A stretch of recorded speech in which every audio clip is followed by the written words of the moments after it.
নাও তোমার পছন্দের ম্যাগি খেয়ে বলো কেমন হয়েছে।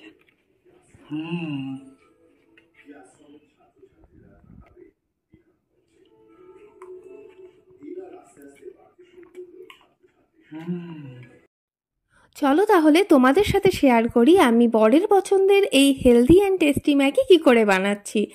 এখানে আমি প্রথমেই জল গরম করতে দিয়ে দিয়েছিলাম, জল ফুটে উঠেছে, এবার এতে দিয়ে দিচ্ছি ম্যাগিগুলো। একটু ভেঙে নিয়ে দিলাম ম্যাগিগুলো, এবার ওপর থেকে ছড়িয়ে দিলাম সানফ্লাওয়ার অয়েল যাতে ম্যাগিগুলো স্টিকি না হয়ে যায়। আর আমি এখানে কিছু ভেজিটেবল নিয়েছি, ছোট ছোট টুকরো করে ভেজিটেবলগুলো কেটে নিয়েছি, মটরশুঁটি, গাজর, ফুলকপি আর বিনস। তোমরা যদি চাও এখানে তোমরা কিন্তু আরও কিছু ভেজিটেবল এখানে অ্যাড করতে পারো।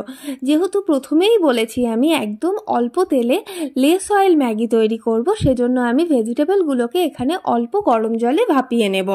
আর